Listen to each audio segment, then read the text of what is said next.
Greetings. My name is Jeff Long, and welcome back to the Death, Taxes, and Sports podcast, now part of the Sideline Sports Network. We're excited to bring you the 50th episode here this evening, episode 50. Really excited. I'm here with my co-host, Ben Holloway. Gary Johnson is running a little late, but he will get on. And we're joined by some awesome guests. I'll let them introduce themselves. Ladies first, Gina. Hi, I'm Gina G, and I'm the host of Reppin' with Gina G. It doesn't have a set date. It just pops up whenever I feel like it.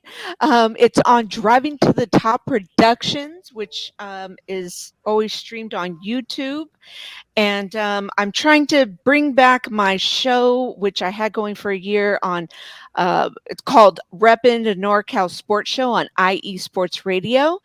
And I hope you guys always catch me. You can find me at my @ on Twitter and all social media. It's right there on the screen. So thank you for having me. Awesome. Glad to have you, Gina. LP, my man, my fellow Buckeye in red and scarlet red. Talk to me. Hey, I'm Larry Parker. Call me LP, the host of a Cincy Fan Talking Sports podcast. My buddy calls it a good sports and life mix, so that's kind of what I'm going with. Talk a lot of sports. I keep it local, then I kind of go broad with it. Talking sports, TV, music. It's a good time. Make sure you check it out. Dropping episodes every Tuesday for the most part. I might get a little sketchy and drop one on Thursday, but every Tuesday, wherever you like the podcast, come check me out. Cheers to that. And our other co-host, Gary Johnson, has joined. He's fresh off of a 6-1 record. Who would have thought that coming? Listen, I'm on cloud nine because if you'd have told me when the season started that Green Bay and Tampa Bay would be 3-4 after this point and we'd be 6-1, I'd have laughed at you. Yet here we are. So, yeah. No, I'm oddly content. I don't know how I feel about this. I still don't trust it fully, but I'm rolling with it. So, hey, I'm excited to see them when they come here in Seattle. I won't miss Broncos. They're probably gonna lose to the Jaguars in London, but hey, it is what it is. It is what it is. David, my man, holla at your boy. How's it going? David Behrman. I oversee sports betting content for ESPN. You might have heard of it, Four Letter Network. I do not host a podcast. I'll let all of you beautiful people do that, but I will be on as a guest from time to time. All you have to do is DM me and ask in a nice way, and here I am helping others and getting on their podcast. So I always tell people if they act normal and reach out, I'd be more than happy to help out. And unlike the others that just say, hey, do you have a job for me? So I'm a big Dolphins fan, as you can see, so it's about as bipolar as it gets. 3-0 with Tua, 0-3 without Tua, and then Tua returns now 4-3, so we're ready to go. I call it mission 5 in a row since the schedule opens up nice and easy for them, and one was 2 nights ago, and then we'll get Detroit, Chicago, Cleveland, and Houston and see where we stand after that. With all due respect to my Buckeye friends on there, I have an entire wall behind me that's on the other side of the room that's all Gators. So some of that stuff over there is University of Florida championships, which included a win over Ohio State, the Ohio State University. Thanks for putting some respect on the. Sir, thank you very much. LP's got my back, bro. But yeah, kind of before we get into the nitty gritty again, thank you guys for joining. Ben, Gary, when we first started talking about this in January, who would have thought episode 50 so quickly? And again, we thank all the guests who've been able to come on. But Ben, kind of give you some 30 seconds to touch on it, and Gary, feel free, and then I'll close out. Yeah, I mean, it's been quite the journey. We didn't know where it would go, and here we are, episode 50, live on YouTube. Got some awesome guests, got some good content planned. It's been an exciting journey. We all, as on any podcast, play different roles, do different things, but we've been consistent and steady, and I think that people can appreciate that. And it's been great. Talking to you and Gary and Jeff more than we ever have been. So it's been fun. Gary, what you got? I've always wanted to do a podcast. You guys know my passion for sports. It's been well documented. I wouldn't have gone to college for sports management if I didn't care that much.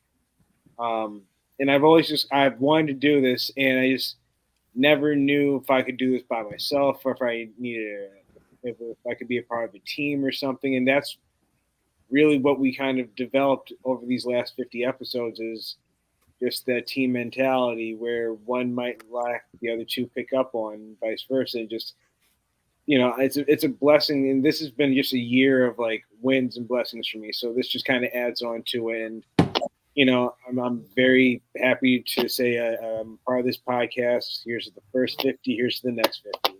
That's what you got. No doubt. And I think what's made this even greater, and for some of you guys don't know me, we all went to college together. Known Gary Johnson. We were in sports management together, 2007 with Mr. Yeah, Greg. I forgot that old guy's name, but he was our professor in sport. You say what? Dave Morris. Dave Morris. Dave Morris. Him too. Yeah, Dave Morris. Dave, yeah. If you're still alive, buddy. He is. He is. He follows me on LinkedIn. So, really? Yeah, okay. Well, all respect, Professor Morris, but I mean, man, he was old then. He's probably old now, respectfully.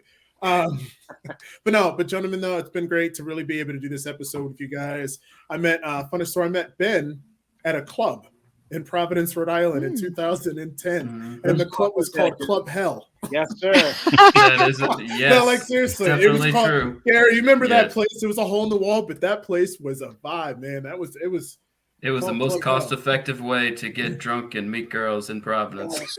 Exactly. And we'll leave it at that. Yes. But yes, it was. Oh man, St. Patty's Day 2011. That was a good time one, Ben. Hey, that's my birthday too. Oh yeah. St. Patty's Day. But It's nice. my birthday right there. But nice, let's kind of get to it. I know that all of us have our favorite teams, and so just kind of want to do a little bit of switcherooski here in the order. I want to toss it to LP, my man. How are you feeling? How are you feeling about your team? Cautiously optimistic. I feel like here in Cincinnati, we learned two things. Number one, the Super Bowl hangover is a real thing. Like we really saw that in the first couple of weeks where the Bengals, I would say they sleptwalked through the first half of pretty much every game and tried to kick it up late, but found out quickly that it doesn't work that way. In the NFL, you got to play 4 quarters of football. And I feel like we also learned that the Bengals have a legitimate defense this year. And I feel like the offense kind of outshined the defense last year, but the defense still has not given up a touchdown in the second half of a game this year. It's crazy that we're 4-3 at this point. I mean, maybe it should be a little bit better, but like David was saying earlier with the schedule, it kind of opens up for us a little bit before it just gets ugly at the end. So it's best to stack up wins while we can. So cautiously optimistic. Hey, cheers to that, man. I'm telling you, if Joe Burrow just balls out like he did the last half of the season, I'm telling you, there's going to be a lot of special things. Ms. Gina, I know you're pretty excited. I know we're going to talk on the CMC trade in a little bit, but feel free to touch on that. But my friend in the red, how you feeling about your 49ers so far? Can I cuss on here, or because that just normally happens? Okay. Freedom of speech. It's America. Yeah, because on my podcast it's explicit language, and anyway, and I have to ask on everyone else's.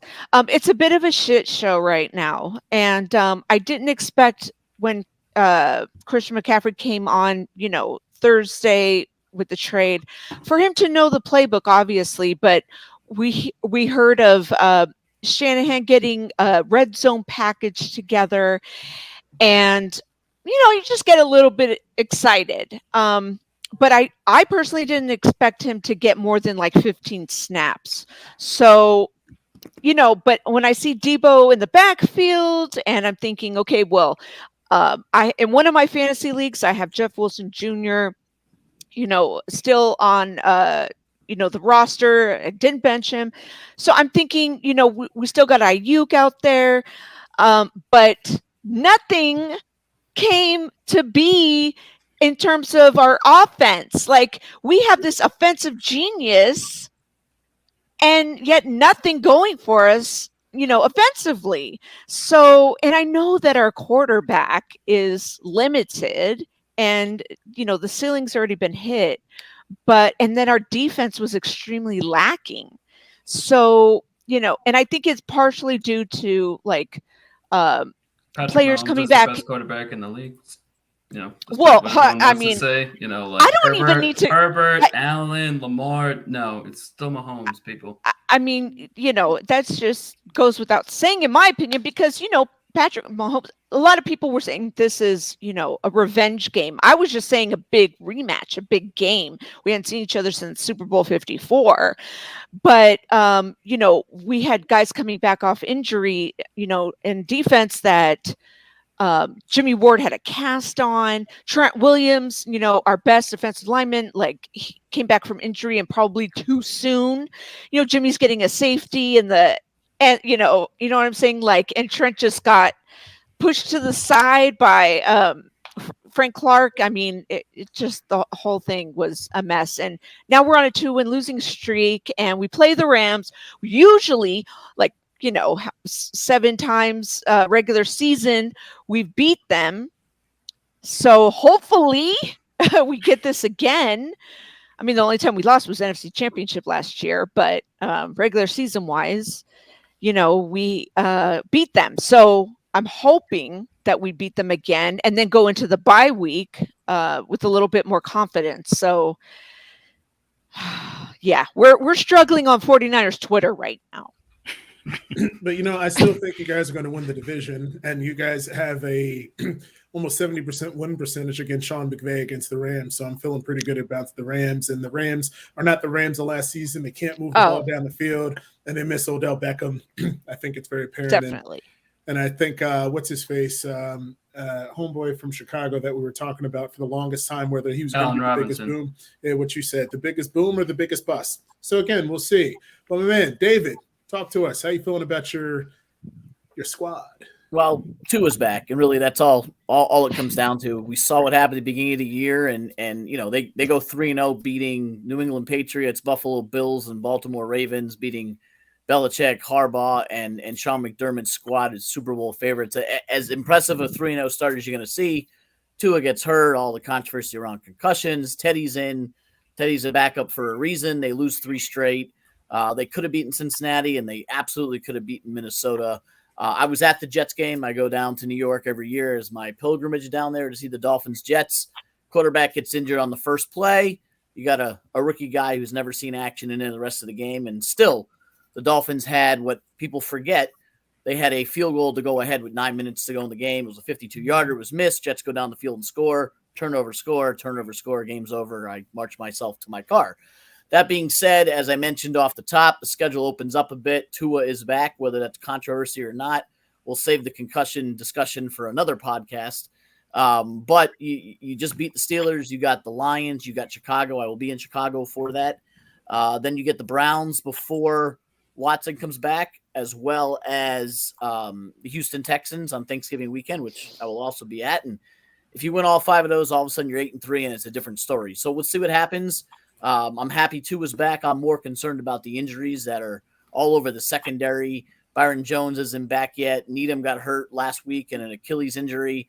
We got more people go down over the weekend. So the Dolphins are down to 3 healthy secondary people that have played, and then I might be suiting up if I need to. Just kidding.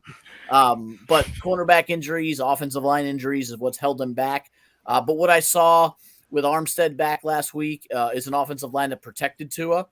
They were able to run the ball. They were able to throw the ball. I have a lot of question marks as to why the game plan all of a sudden shifted after 3 really, really good drives to start the game.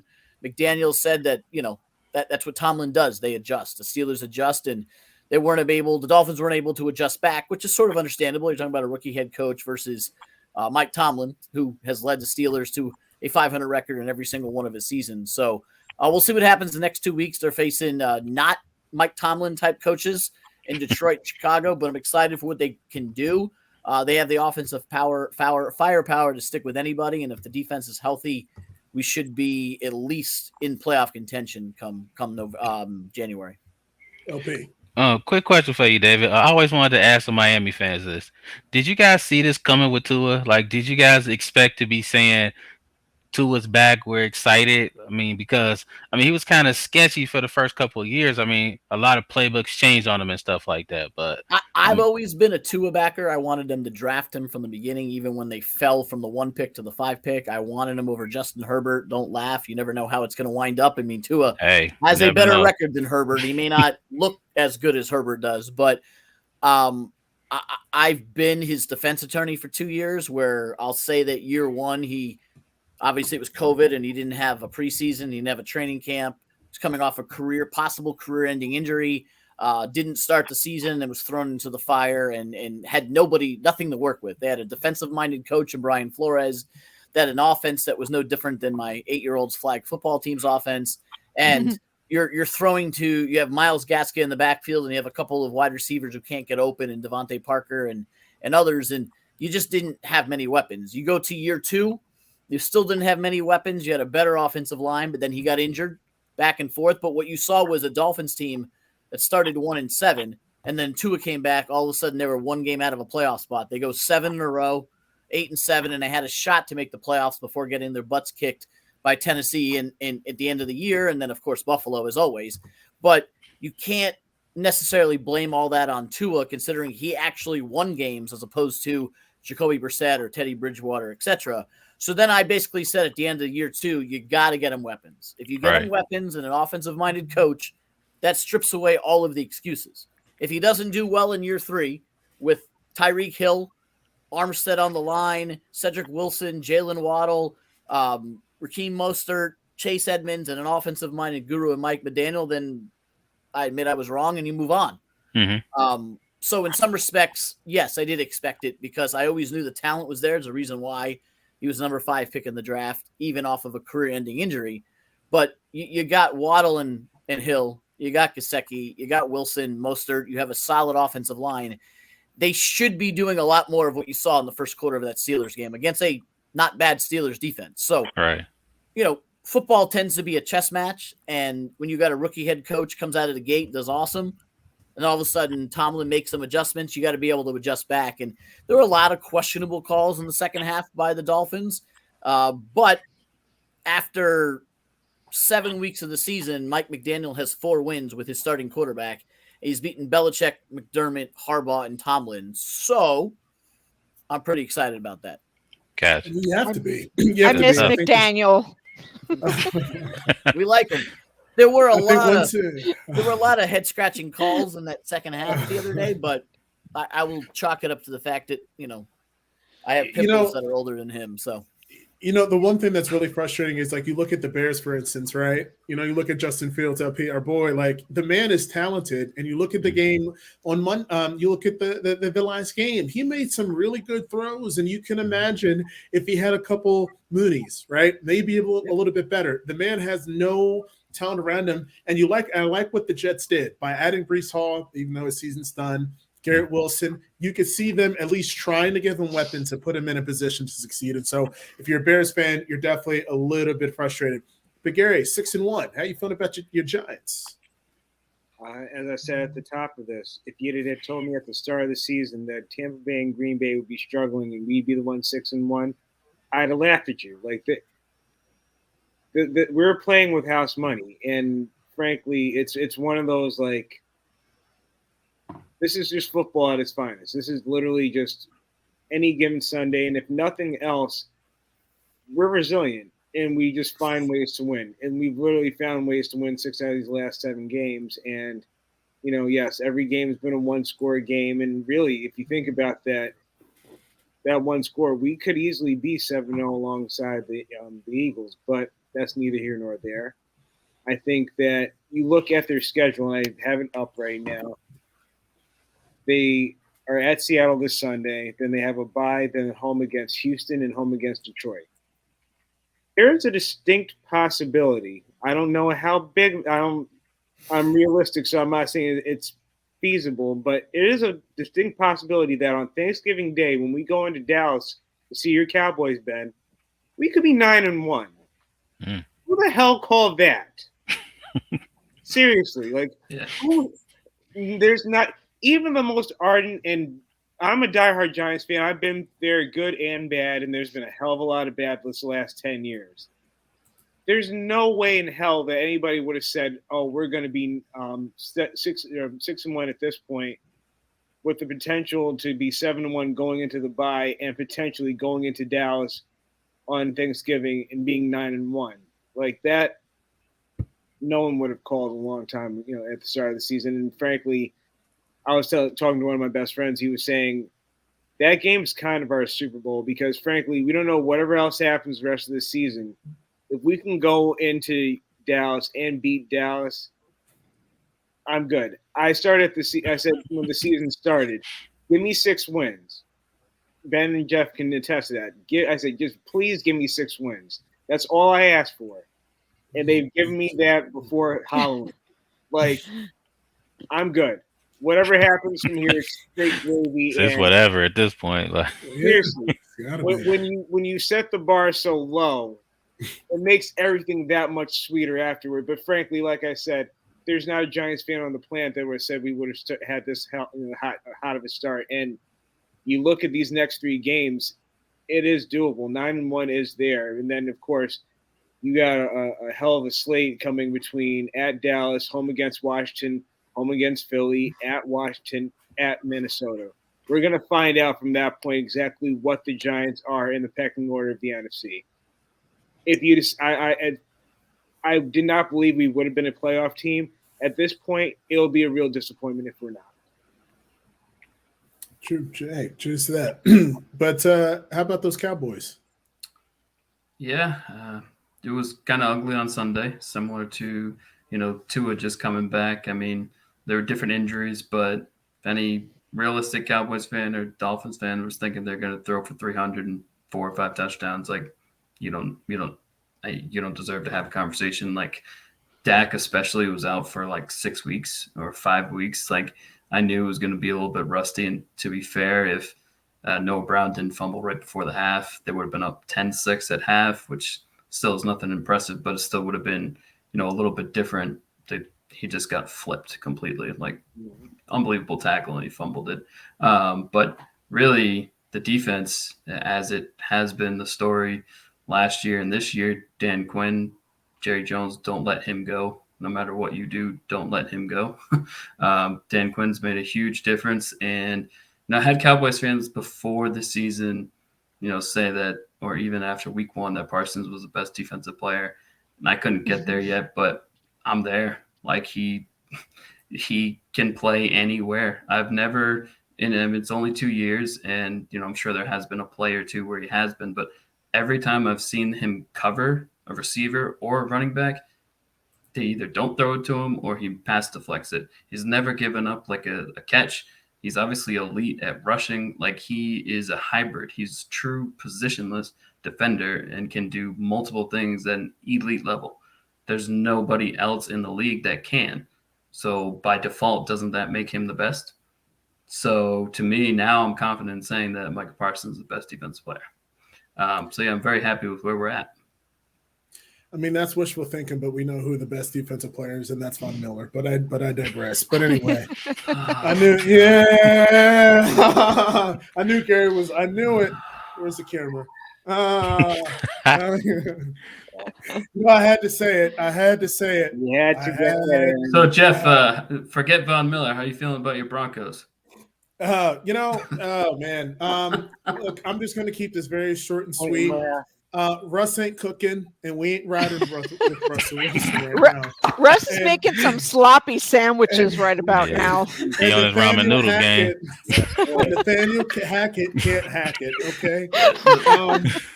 The easiest nickname in sports. Nathaniel Hackett can't hack it. But but what I will say is that I did not expect us to make the playoffs. I will say that. And Ben and Gary know that. But I was going to say that we were going to be a little bit more competitive, and I thought we could finish at maybe 9-8. Well, that's probably not going to happen. So let's hope for at least, I don't know, 6, but I just don't know where to get them. There's no guarantee that we're going to beat the Jaguars. So as far as I'm concerned, this season's been a failure. Yeah, Jeff, you want my Giants 6 wins now, don't you? Yep, absolutely. I mean, you would have thought. Did you really think that's how just turbulent this season has been all together, right? I mean, fantasy, did we see A.J. Dillon being this bad? Did we see not like Najee Harris? I just think it's just a testament to the type of season that this has been, but it's sports. Gotta love it. But enough about my boring Broncos. The CMC trade, man, Gina, I know you're excited about it. Talk to us. How you feeling? I mean, I feel great. I feel like as soon as it happened that we're winning the Super Bowl. One of my brothers told me, whoa, slow down. Slow down. And I'm like, this is how I felt, because despite my young looks, I've been around since, like, I was born in 74. So I've been around since the 81, Super Bowl. And that's my first introduction into real football, And when I saw people celebrating on the streets, and I was like, what's going on? What are people doing? We're like, we just won the Super Bowl. And I was like, oh, okay. That's why we watch football every Sunday, But I felt this way when we got Deion Sanders. This is that feeling. He's one or two like top running back. You could make, is Derrick Henry? Like, I don't know. He's just, I don't know. And now it's Saquon and Chubb. Right now, just this year specifically, it's Saquon and Chubb 1-2. That's what I'm saying. So it changes because like last year, so I'm feeling like, and everyone's like, oh no, another injury prone player, la la la, San Francisco. Yes. Under Kyle Shanahan's regime, we always have injured running backs. I don't know what it is. We don't play on artificial turf. And he's coming from artificial turf. So maybe that could help. I don't know. Maybe a change in work environment. Sometimes you change jobs. You feel better. You're around a different culture. You're around different ownership. You're around different coworkers. I don't know. But either way, I feel good about it. We may not get to the Super Bowl. I think so. I'm a faithful. I've been faithful for all these years. I've been faithful through the Chip Kelly years. I've been faithful through, Singletary. Tom Sula. Oh. Come on.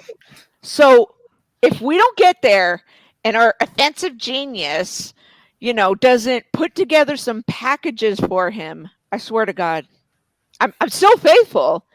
But I better see something. We better see something as a fan base. Hey, I just wanted to say that, one thing that may or may not have contributed to McCaffrey's injuries is, he should have never gotten the ball 30, 35 times a game, which Carolina did every week. And that's one thing about when he came over to those 49ers, I was like, he's not going to see it more than 20 times, probably the whole year. I don't think he'll even get 25 touches in a game. They'll manage his touches somewhere between 15 to 20 probably every week, and that could obviously lead to him staying healthy. Carolina did him no favors. I understand like you didn't have anyone, but like you paid him that amount of money and then you still gave him the ball 35 times a game. Like they didn't do him any favors, and the 49ers are going to be smarter than that. Yeah. Right. Yeah, they got to. It's going to be very interesting to see how it kind of goes, but I said the 49ers still winning that division. But David, talk to us, man. What you thinking about MVP Coach of the Year? Who you got? For MVP, you got to start with Josh Allen. I was happy that I took him before the season started at 7-1. Now he's, pretty much close to even money. He's been the best player in the NFL. And there's been a lot of surprises. There's been a lot of disappointments. You have surprises like Geno Smith and Jalen Hurts. You have disappointments like Aaron Rodgers and Tom Brady. But the one steady the entire season has been Josh Allen. He hasn't had a bad game. He went toe-to-toe with Mahomes and won that one. He went toe-to-toe with the Dolphins and lost that one, and it really wasn't his fault. They couldn't figure it out in the red zone. But I have Josh Allen as my MVP, and I think it's going to take one hell of a second half for Mahomes or someone else to take it from him. I'd put up Jalen Hurts next. Jalen Hurts it's been a huge surprise, and if the Philadelphia Eagles finish 15-2 or 14-3, and Allen falters a little bit, I don't see why Jalen Hurts couldn't win that award. That being said, I don't think Jalen Hurts is going to win that award, and I don't think the Eagles are going to go 15-2 or 14-3. I think they win the division and they get the 1 seed because their schedule is kind of soft and they've already won 6 games. But I don't think they continue the success they've had. And lastly, third, I would put Geno Smith. I know it's going to shock some people, and you can still get Geno Smith at about 20-1 on the odds board. But like, did anybody expect Seattle to be leading the NFC West after 7 weeks and Geno to be one of the best guys in football right now? Long. You know what? I'm just real quick. I get so much crap because I live in Seattle. Every time, I'm rocking my football stuff, and they're like, "Hey, you know what? Bye, Teresa." That's all I'm going to say on that. Hey, great. Hey, Seattle's still a great city, but they clearly won that trade. But I'm sorry. As far as Coach of the Year, I think right now it's obviously got to be Nick Sirianni out of Philadelphia. I mean, the team's 6-0, lone unbeaten team. I don't think anybody expected it to be like this, so I would put him right now as Coach of the Year. But as I said, with Jalen Hurts, I'm not sure that continues. Brian Daboll will be next on my list, throwing a nod to the Giant fan in our chat. They are 6-1. I don't think anybody expected that, but it's not like they're blowing teams out. And we'll see if they continue and go 9-1 or 10-1.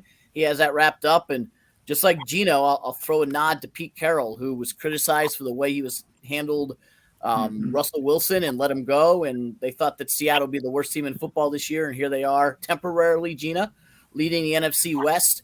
But you got to give Pete Carroll credit. If I were to look at all 3 of those candidates, I would say that Pete Carroll has done the best job with what he's had. That never wins Coach of the Year. Coach of the Year is going to go to the team with the best record with a coach that nobody expected. But if Seattle wins the NFC West with Geno Smith as their quarterback and a rookie as their running back and whatever scraps are left on defense, I'd give him the Coach of the Year, and I wouldn't think twice about it.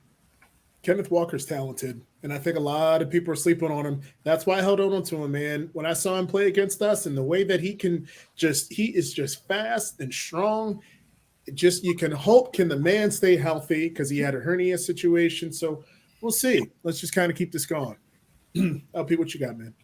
For MVP, pretty much everything David just said. I mean, if we're projecting for like the entire year, then maybe you could say Jalen Hurts, or maybe you could say Patrick Mahomes. But if we're talking about up to right now, I mean, everybody else is running a distant second to Josh Allen for what he's done for his team so far. He's literally carrying the squad to win. So, I mean, you got to give it to Josh Allen for MVP. Now, as far as Coach of the Year, I say pick a New York coach. Robert Saleh, Brian Daboll, one of them I would think would be Coach of the Year so far, because, I mean, let's face it, we didn't expect much from the Jets this year. I mean, they got a lot of first-round draft picks because they were bad. So that's kind of how that goes. But, I mean, he's picked them up and he's kind of helped them get to where they are now. I don't know if the Jets can sustain this. I mean, I really don't see it, but for right now, I mean, they're doing really well, and they're buying what he's selling, and that's a really good trait for a coach to have. So, and just to jump in, LP, no disrespect to the Jets, even though I'm obviously heavily biased behind me, but the Jets are 5-2, and give them credit for doing that. They've beaten a whole lot of backup quarterbacks. Yes, they have. Whether it was Rippin, or whether it was Brissett, or whether it was Teddy Bridgewater for one play and Skylar Thompson for another. Hey, it's better than losing to backup quarterbacks. Right. But if you dig deep into that 5-2 record, and they get it again, New England this week with whoever the hell they're going to throw out there. But, right. And I mean, that definitely is true, but I'm sure those teams were looking at the Jets like this is an easy win at the beginning of the year with the backup quarterback. I mean, nobody expect much from Zach Wilson, to be quite honest. But, I mean, like I said, I don't think they can sustain this as the schedule gets a little bit tougher. I mean, I can't see them going up and beating Buffalo. I mean, I can't see them beating Miami, to be honest. But, I mean, it's been a good ride for them. So, so far, so good. No doubt. But Ben, my man, what you how we feeling? What you got? So what everyone's saying about Josh Allen is absolutely true, and it's making me second guess. But screw it, I'm going to stick to Mahomes, even though Allen beat Mahomes. Mahomes at the moment is number 1 in total quarterback rating and number 1 in QB rating.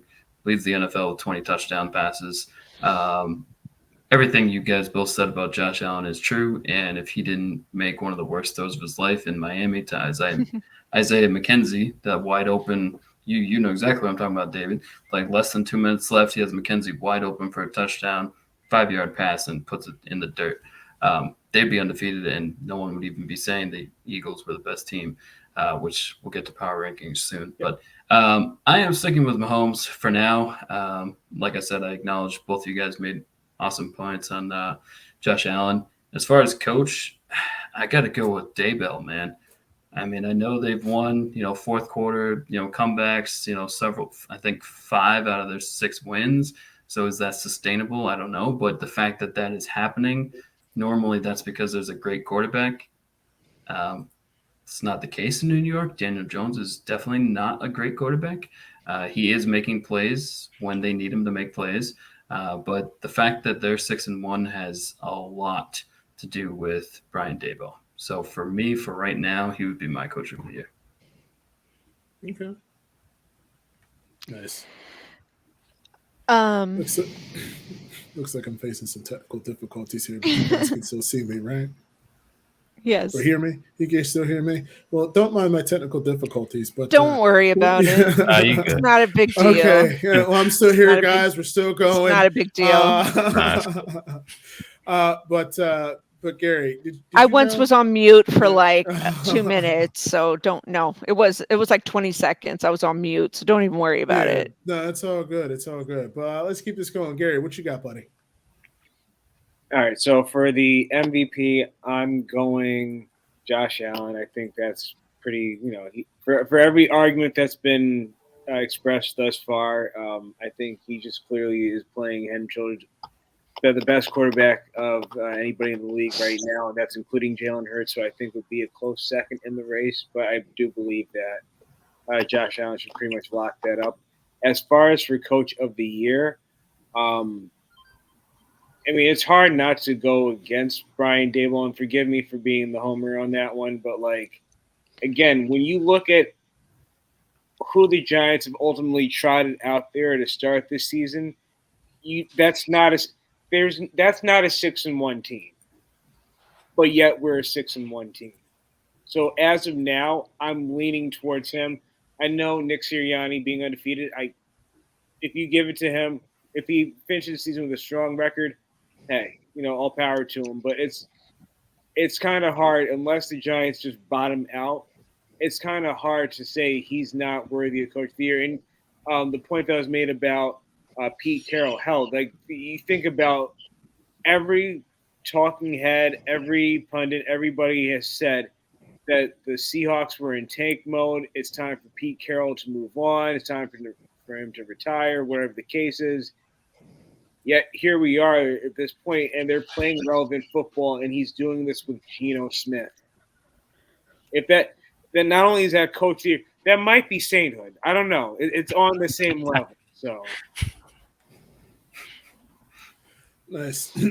Yeah, Gary, real quick, I just have to jump in. I don't really even think anything to do with being a homer. Sure, Nick Sirianni is undefeated, but he has A.J. Brown and Devonta Smith and Jalen Hurts. And Dayball 6-1 with Saquon and who? Darius Slayton, Wan'Dale Robinson. Darius Slayton's out for the season, isn't he? No, you're thinking about Shepard, Sterling Shepard. Shepard, yeah. Okay, Sterling Shepard. No, Darius Slayton is pretty much our ace wide receiver. He's our number one. You got Wan'Dale Robinson. You have a bunch of who's-its, and we're 6-1. Like I said, if you just look at what they tried out there, that's not a 6-1 team. No, that's coaching. 6-1. He's coached the shit out of them, and that's what they needed. He needed the guru from Buffalo to Daniel Jones needed that guru from Buffalo to kind of unlock something more out of him that we've seen than the last few coaches have done. And you have to look at that and go, if nothing else, unless they completely bottom out, it's hard not to give him at least a nod towards or give him some votes towards. I would agree. The Jets are. Uh-oh. You say that magic word, Jets. You go. Yeah. We'll get Larry back on never here. said a podcast. We'll get Larry back on here. And I don't know what's wrong with the technical difficulties because you can't even see myself. But I'm, No, I can. We can see you. We've been Yeah. seeing you the whole time. You've Oh, been you can saying see we me? can't see you. Yeah, I can Okay, see. but Yeah. I'm saying though, but I Yeah. can't see myself on the screen. But am I showing up on the screen? Yes. Yes. Really? I'm showing Yeah. blacked out. Mhm. Oh, how about that? Okay. Hey guys, we'll get Mr. LP back. I'm like, wait a minute. I'm sitting there clicking this thing Like, off why and does on. he keep closing? I'm like, you're Well, because I fine. can't see myself. I literally Put a mirror can't next see to yourself, myself. all right? Will that make you feel better? You know what? Look, I'm gonna You know? do the camera right now, and then I will show you what I'm seeing on my end. But anyway, Larry Parker's back. Larry, what you got, Yeah. man? Welcome back to the show. Hey, nice to be back. Appreciate it. Yeah. We were just talking about ye. You were Where- talking where about were the you- Jets. Yeah, what Yeah, were you were talking saying? about the Jets. I meant to say the Giants, then I glitched out. I was saying that they're winning ugly, but they're definitely winning. So I mean, you can't knock that. I mean, when you win ugly on a consistent basis, coaching has a great big part to do with that. So I would agree a lot with what you said. Gotcha. Well, just keep this thing kind of rolling because we got a couple other topics that I'm sure we want to get to. I'm just going to say I think that Pete Carroll definitely deserves Coach of the Year based on just overall projections on how the season's going to go. The G-Men coach, what's his face? I don't remember his name. Gary, what's his name again? Brian Daboll. Brian Daboll. The only name I can really remember is Von Miller, but outside of that, Put some respect. Are you here? You said you were here. We've only I'm said here. his name for I'm like here. 5 minutes. I just wanted because to. You couldn't No, remember I just his wanted name? to. No, I just wanted to piss Gary No, off. and it's episode 50, so he gets to say Von Miller's name twice. That's what happened. Yeah, and we won it, and we won the Super Bowl in Super Bowl 50. Sure. How about that, guys? Come on, work with me here. But no, MVP. I'm going to have to go with Josh Allen. Josh Allen is just a competitor, man, and that guy is just straight box office. That's all I'll say on that. But as far as our power rankings, Miss Gina, what you got? For Five best teams in NFL. order. Oh, I didn't say my MVP. Oh, my bad. Go ahead, Gina. What about your MVP and Coach of the Year? Jimmy I'm sorry. G. LVP? I'm just gonna say Jalen Hurts Okay. straight up because in the beginning of the season, I did a fantasy. Well, I was a guest on a show for a fantasy, and everyone was saying sleeper. Pick up Jalen Hurts as your sleeper for quarterback. So now he's on the list of running, for MVP. So I'm going with him.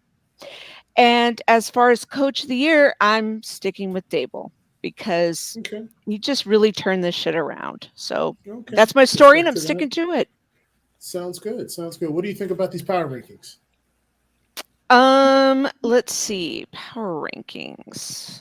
I don't even know if I wrote those down, to be honest with you. It's all good. You want us to come back to you? Please. Okay, let's go with that. David, what you got, buddy? I'll start with the Bills. I know they're not the only undefeated team, but the Eagles being the only undefeated team, but the Bills have been as impressive as you would expect them to be. I have them number one. I expect them to continue steamrolling. The only drawback to them is the fact that the AFC is a lot tougher than the NFC by far. Number two would be the Chiefs. Bills just beat the Chiefs, another classic down to the end. I expect the Bills and Chiefs to square off again come late January. I will throw the undefeated Eagles a bone and put them at number three. Schedule hasn't been that daunting, but 6-0 is 6-0. And that's where I wanted to cut it off. But you did say top five. I really only have a top three, but I would say that the next team to me, if they can figure out how to hold a lead, I'll go with the Baltimore Ravens. I think they have enough talent to get it done.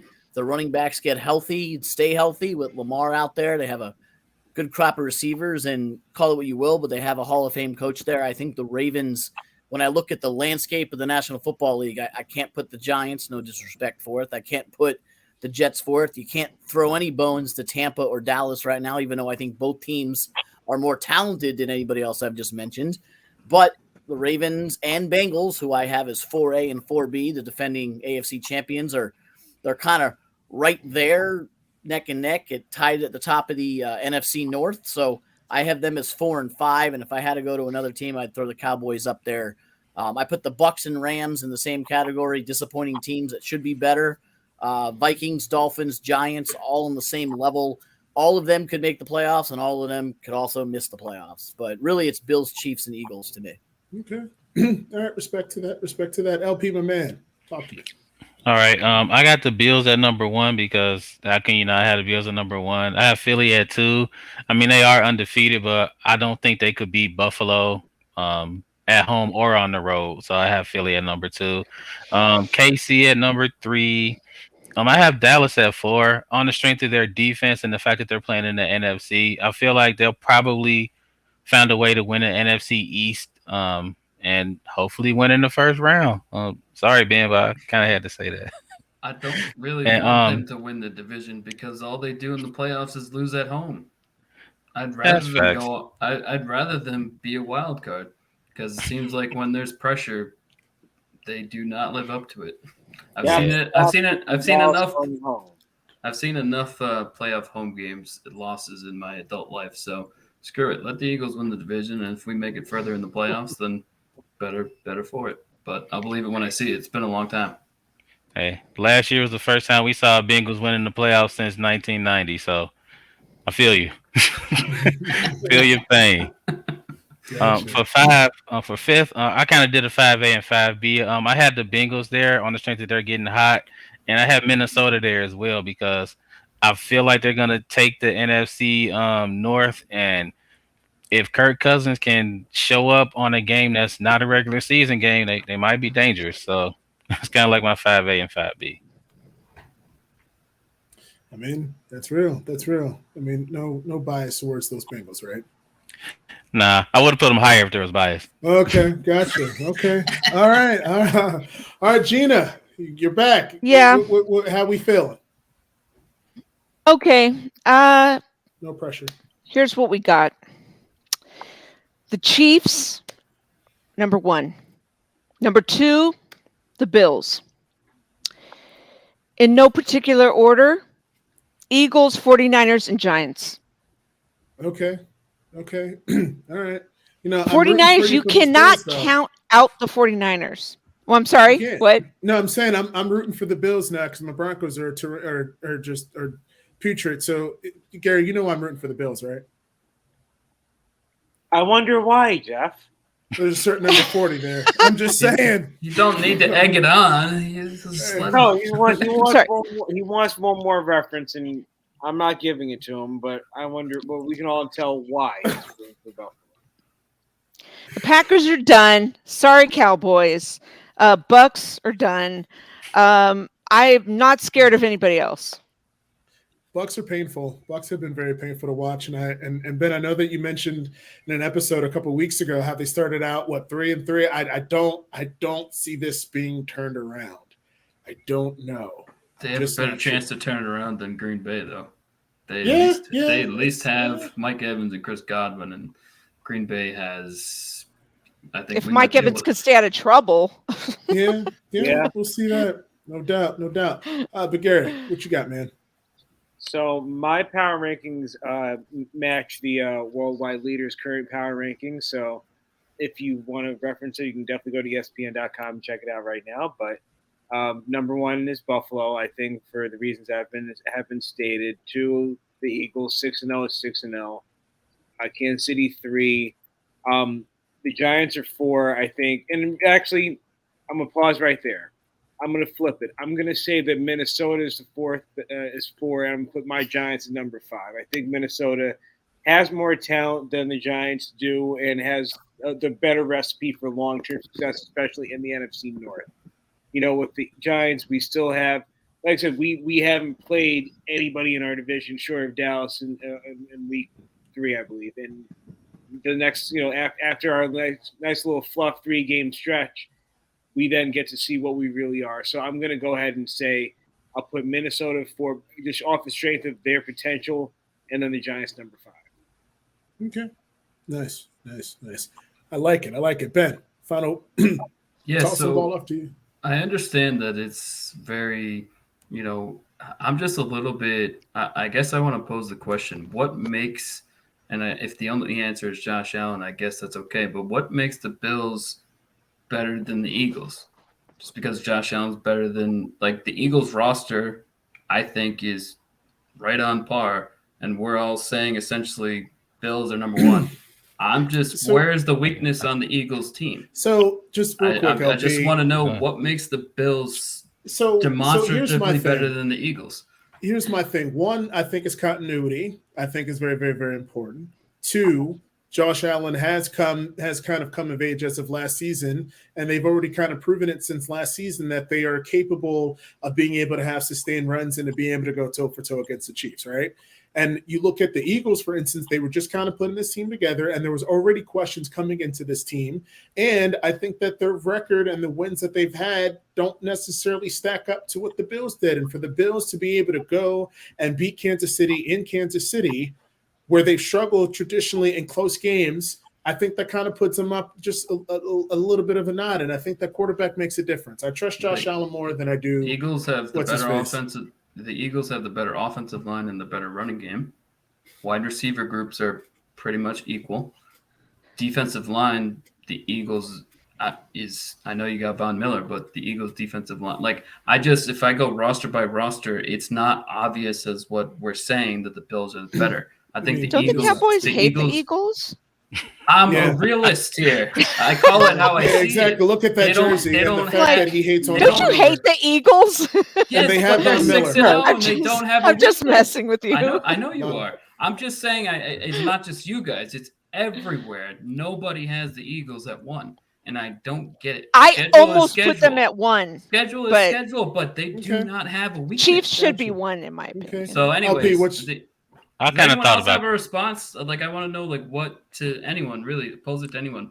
I don't think the Eagles are proven yet. I don't think they're proven yet.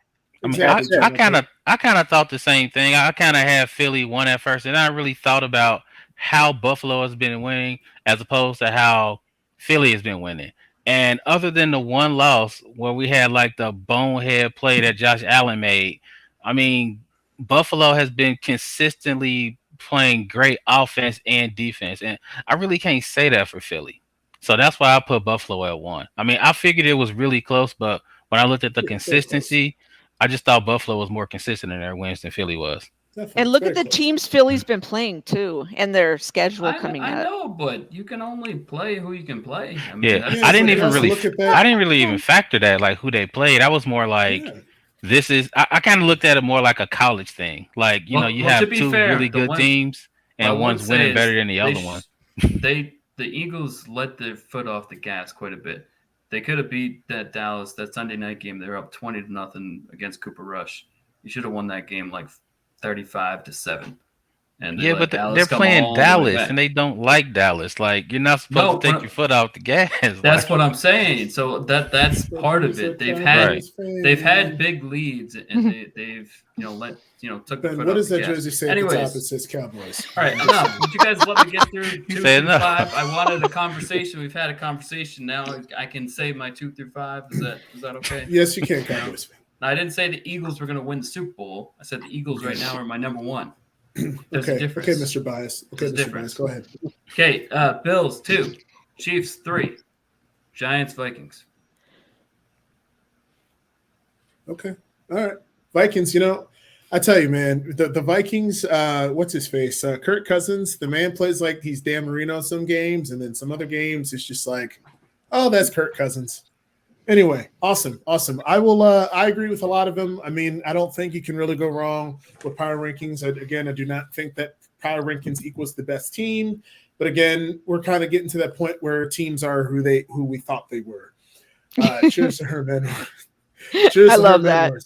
Yeah, they did my boy wrong at ASU, but we'll save that for another day. Fantasy football, 3 starts, 3 sits. For the sake of time, let's just kind of rapid fire. Let's kind of keep it down to 1 if that's okay, just to kind of keep some things going. Or if we want to add 2, that's fine.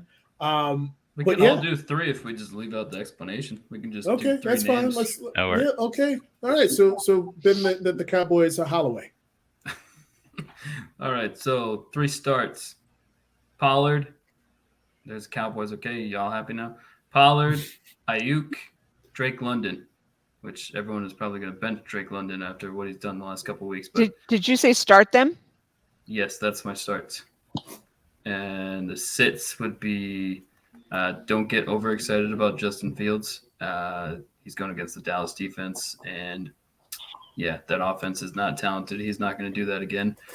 So don't get excited if you got bye weeks. Don't start Justin Fields. Fournette. The Bucs are a huge mess, and they are going against the Ravens, who their pass defense is their problem. So you win against the Ravens passing the ball. And Kyle Pitts, if you still own him, I don't know why. So Kyle Pitts, he makes the sits list, and I know he's still owned in over 90%, but it's like you're better off. Like, no, you got to do something about it. I have Start Pickens because he's been doing pretty good, although it could be challenging against Philly, but I don't know. We never talk kickers, so I had to drop Matt Gay because of the bye week, and I had picked up McManus. So if you still have him, keep him. And let's see. I actually was going to sit Drake, but because he was shut down against Bengals last week.